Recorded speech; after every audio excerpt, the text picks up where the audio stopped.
When I was a kid spending summers in Upper Michigan, my family and I loved to go camping. We would throw all our supplies in the back of the truck and drive out to one of the many lakes that is nestled deep in the northern woods. After swimming all day and cooking out, the night always ended the same way, sitting around the campfire, telling stories in the glow of the firelight as the deep darkness enshrouded us.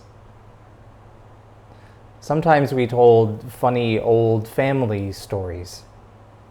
Other times we told ghost stories.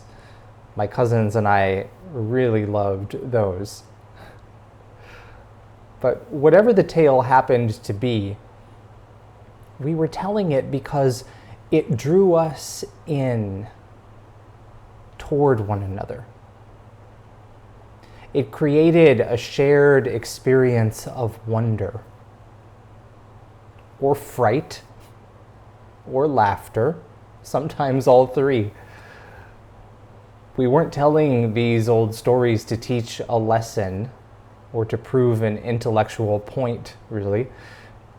We were just painting images with words in the night. Images to surprise or delight one another. Images to suggest that the world was a richly layered place, full of love and loss and mystery. I loved those nights around the campfire. And I bet that a lot of you have similar memories, some of your own favorite stories, stories that you heard in your family, or stories that you like to retell yourself. There's something about storytelling, for all its simplicity, that is very, very deep within us. I would say it's almost a human imperative, a process that we use to construct meaning out of the jumble of experiences that collect over the years and over the generations. Stories communicate values and truth, but not always in an explicit way. We offer stories to each other not like well-reasoned op-ed pieces in the newspaper, but like small pieces of art, luminous and poignant, because our hearts have been pierced by a sense of significance. And there is something within us that says, oh, this is what it's all about. This is what matters. I must tell the others.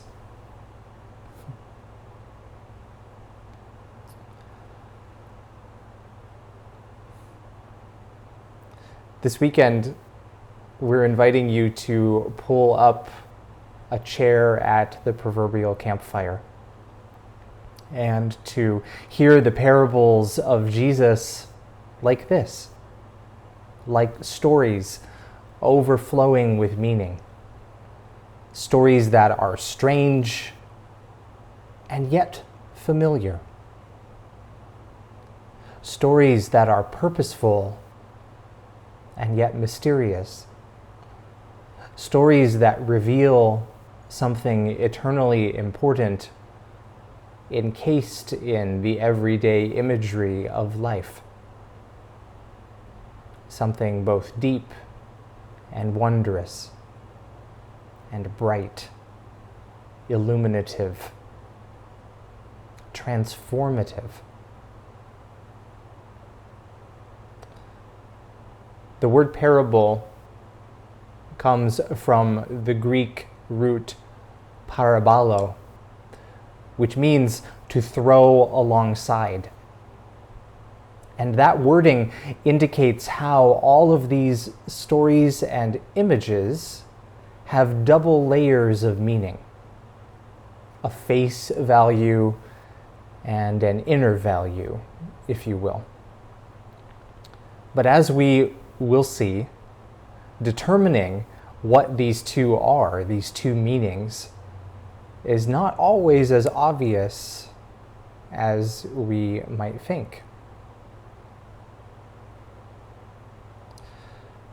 In the early centuries of Christianity, many theologians used the parables sort of as allegories, texts that operated as imaginative stand-ins for doctrinal statements, often with God representing one character in the story, and humanity, or the nation of Israel, or someone else playing another role. We still often think of parables in this way.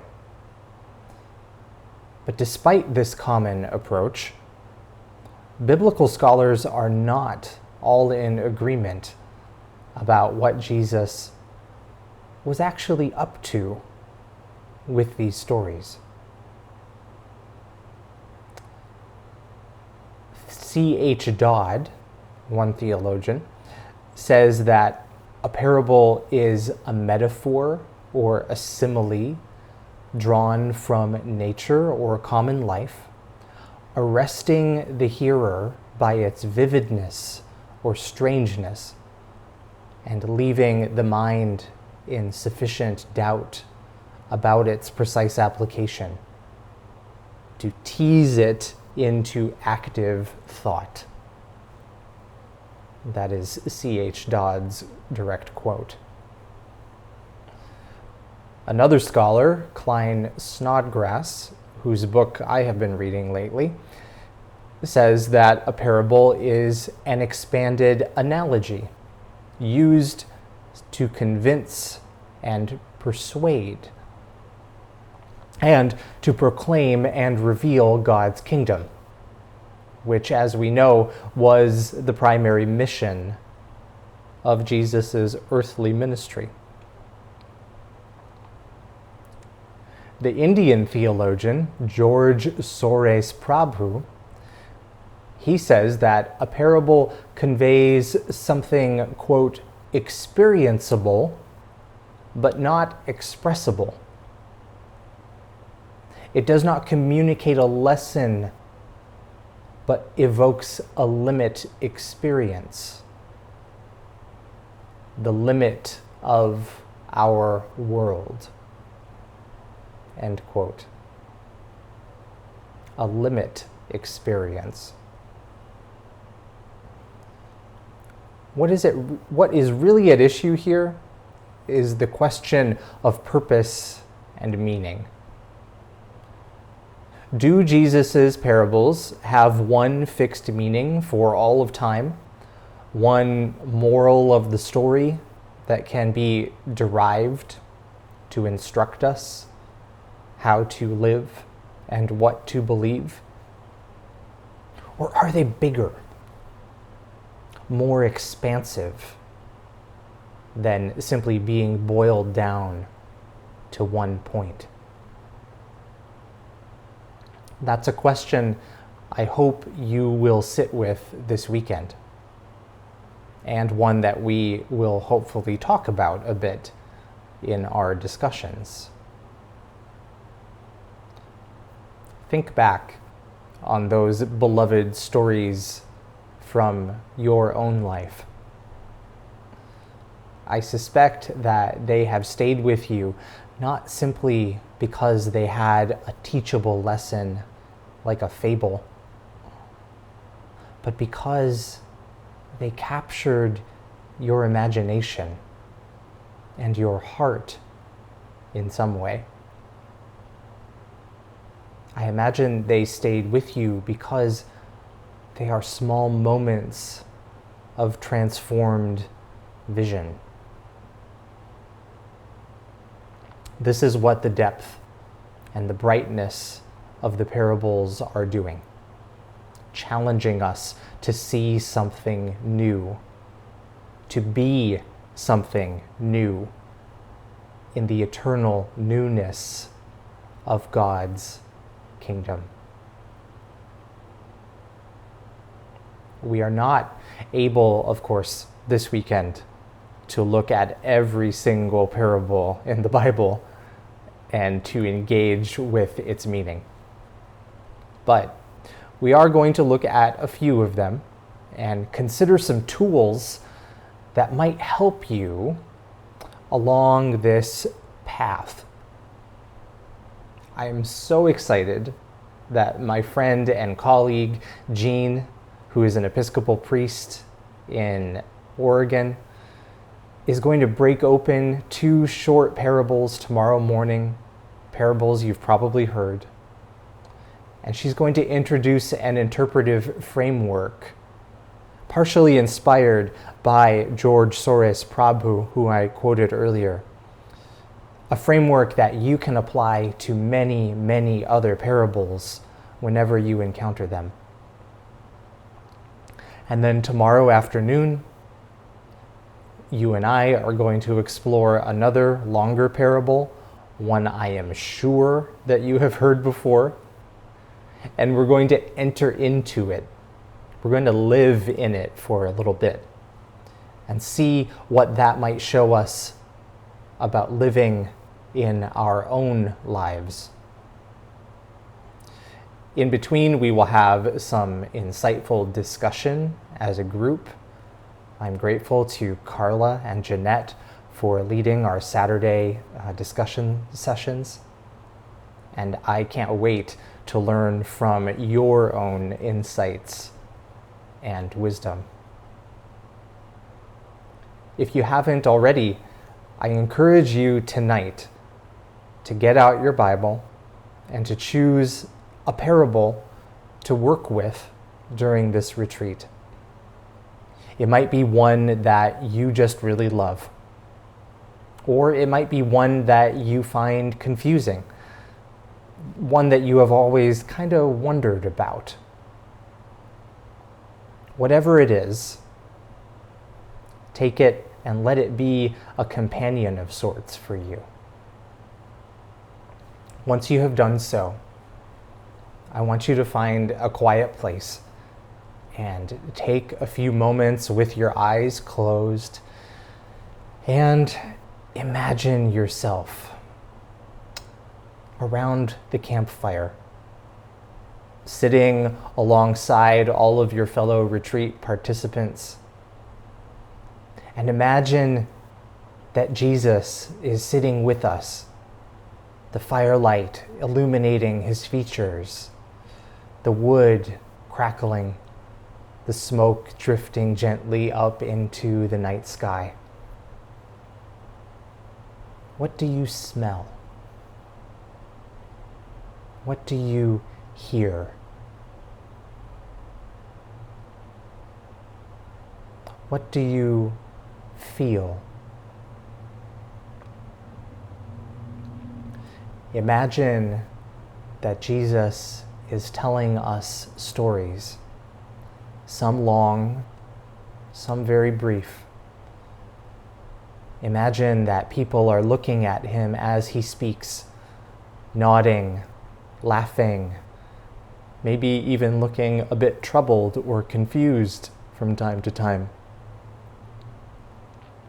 And now, imagine that Jesus looks your way, that the two of you make eye contact, and he smiles and says, "I have a story for you too.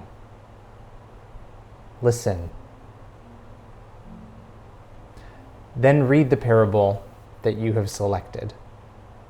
Don't try to analyze it just yet. Just sit with it. Let its imagery wash over you. Imagine the characters in as much detail as you can. Perhaps picture yourself as one of the characters in the story. Read it again, one or two more times, whatever feels right.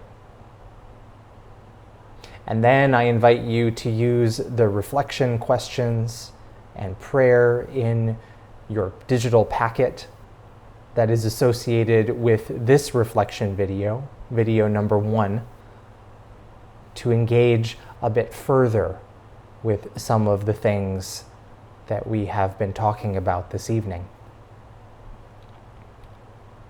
Most importantly, I am so glad that you have decided to come and rest a while with us. I pray that this time of retreat will be full of meaning for you, and I pray that all of us will come away from this time with a renewed appreciation for the power of stories, especially the storytelling of Jesus, as a window into what is deep and bright and true. God bless you.